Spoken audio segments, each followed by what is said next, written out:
وقت اپنے بچوں کے بارے میں کون سا اسکول چننا ہے اس بارے میں سوچو۔ یہ جو لوگ آج اسلام کے خلاف بول رہے ہیں، مسلمان ٹی وی ڈیبیٹس میں حصہ لے کر اور دھڑلے سے اسلام اور شریعت کے خلاف بول رہے ہیں، یہ سب وہ لوگ ہیں جنہوں نے کانوینٹ اسکولوں میں تربیت پائی۔ یہ سب وہ لوگ ہیں جنہوں نے دشمنوں کی گود میں اپنے بچوں جنہوں نے تربیت پائی۔ اب وقت آیا، اب آپ کے سامنے فیصلہ کرنا ہے، آپ کو فیصلہ کرنا ہے اپنے بچوں کے بارے میں۔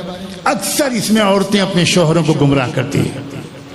اکثر اگر مردوں کے دل میں کچھ جذبہ آ بھی جاتا ہے تو عورت کہتے ہیں ارے کیا کر رہے ہیں آپ کیا کر رہے ہیں، اس کا کیریئر خراب ہو جائے گا، اس کا کیریئر خراب ہو جائے گا۔ سبحان اللہ، کیا ماں ہو تم کیا ماں ہو، تم اپنے بچے کی آخرت تو تباہ کرنے کا فیصلہ کر رہی ہو۔ کیسی ماں ہو، اس کا عقیدہ، اس کا ایمان، اس کی فکر، اس کی سوچ، اس کے جذبات، اس کی وفاداری سب تباہ ہو جائے، وہ دشمنوں کے ہاتھ کا ایک آلے کار اور ہتھیار بن جائے۔ تم اس پر آمادہ ہو؟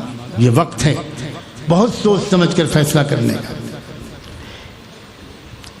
ایک نو مسلم تھا، ایک شخص تھا جو یہودیوں میں پیدا ہوا اور پھر وہ اسلام لایا۔ لیوپولڈوس اس کا نام تھا پہلا، بعد میں اس کا نام اسلام لانے کے بعد محمد اسد رکھا گیا۔ بہت بڑا رائٹر، مصنف، مفکر تھا۔ اس نے اپنے اسلام لانے کے بعد بھی بہت ہی عجیب و غریب کتابیں لکھی ہیں۔ اس کی ایک کتاب کا نام ہے روڈ ٹو مکہ، اپنے اسلام لانے کی پوری داستان لکھی ہے۔ اس نے یہاں تک لکھا ہے کیونکہ اس نے بڑا دورہ کیا اسلامی ممالک کا، اور اس نے اسلامی ممالک کو ایک کشمکش کے درمیان دیکھا کہ ایک طرف صورتحال یہ تھی کہ ایک modern western system of education ایک حملہ آور تھا، اور لگتا یہ تھا کہ ملکوں کی ترقی اس ایجوکیشنل سسٹم کے بغیر نہیں ہو پائے، اور دوسری طرف یہ بھی سامنے تھا بالکل کہ جو 2-3 نسلیں ان ایجوکیشنل کالجز اور سسٹم سے پڑھ کر نکلی وہ اسلام کی دشمن بن گئی۔ وہ فلم ایکٹر بنے، ایکٹریس بنے، شاعر بنے، موسیقار بنے، ادیب بنے، جرنلسٹ بنے، پولیٹیکل لیڈر بنے، سوشل ایکٹیوسٹ بنے، اکنامسٹ بنے، لیکن سب اسلام کے خلاف۔ اور ایک طرف جو اسلام کے وفادار لوگ تھے، شریعت و دین کے پابند تھے، ان میں غربت بھی تھی، ان میں ماڈرن ایجوکیشن کے لحاظ سے تھوڑی پسماندگی بھی تھی۔ تو یہ جو مغربی نو مسلم، اس سے لوگ پوچھتے تھے، اس کو لوگ آئیڈیل سمجھتے تھے کہ واٹ شوڈ وی ڈو، ہمیں کیا کرنا چاہیے، ہمیں کون سا ایجوکیشنل سسٹم اڈاپٹ کرنا چاہیے، ہمیں اپنے بچوں کو کہاں پڑھوانا چاہیے۔ محمد اسد کی جرأت اور حق گوئی اور ایمان کی جو فراست ہے ایمانی، میں اس کو سلام کرتے ہوئے یہ بات آپ تک نقل کرتا ہوں۔ محمد اسد نے صاف صاف جواب دیا اور لکھا کہ میں پوری دنیا کے مسلمانوں کو یہ مشورہ دینے میں کوئی ہچکچاہٹ محسوس نہیں کرتا کہ کئی صدیوں تک ان کو سیاسی اور معاشی پسماندگی قبول کر لینا چاہیے، اس بے دینی اور اس عریانیت اور اس مغرب زدگی کے مقابلے میں جو اس مغربی تعلیم کے ذریعے آنا لازمی۔ پسماندہ رہ جائیں ہم، یہ ہم کو منظور کر لینا چاہیے، لیکن ہم کو دین کو، اس اسلام کو جو بڑی مشکل سے مجھ کو ملا ہے، جو واقعی دنیا کا بہترین تہذیب ہے، اس کو چھوڑنے کی غلطی نہیں کرنی چاہیے۔ یہ ایک نو مسلم سبق سکھا رہا ہے۔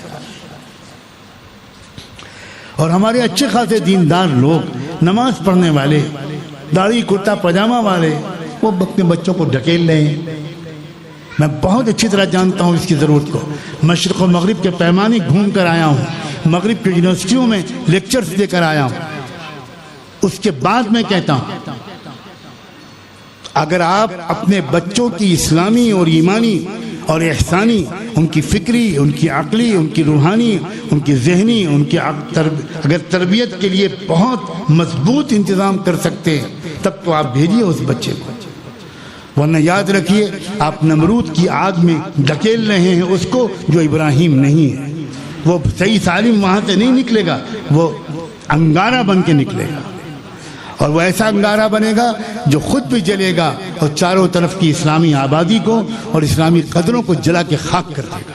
اسی لیے سخت ضرورت ہے ایسے تعلیمی نظام کی جہاں یہ دونوں تعلیمیں یکجاں، سخت ضرورت۔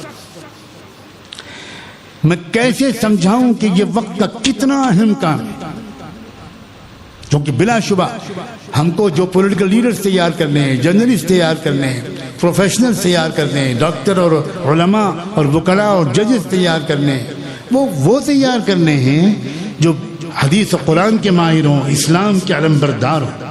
ہمیں ایسے لوگ تیار کرتے ہیں، اور ایسے لوگ ایک نئے تعلیمی نظام کے بغیر نہیں چل سکتے۔ تو جہاں یہ امکانات ہو وہاں اس کو ترجیح دیجئے، جہاں یہ امکان نہ ہو وہاں کم سے کم اپنے بچوں کے داخلے کے موقع پر آپس میں جب مشورہ کیجئے تو کیریئر کے ساتھ ساتھ آخرت کو سامنے رکھیے۔ اگر آپ ایمان رکھتے ہیں آخرت پر، اگر یقین ہی نہیں ہے کہ مرنے کے بعد نہ جنت ہے نہ جہنم، یہ سب بکواس ہے اور جھوٹ ہے، تو پھر جو چاہے کیجئے، پھر آپ کو کون مشورہ دینے کا مجھے حق ہے؟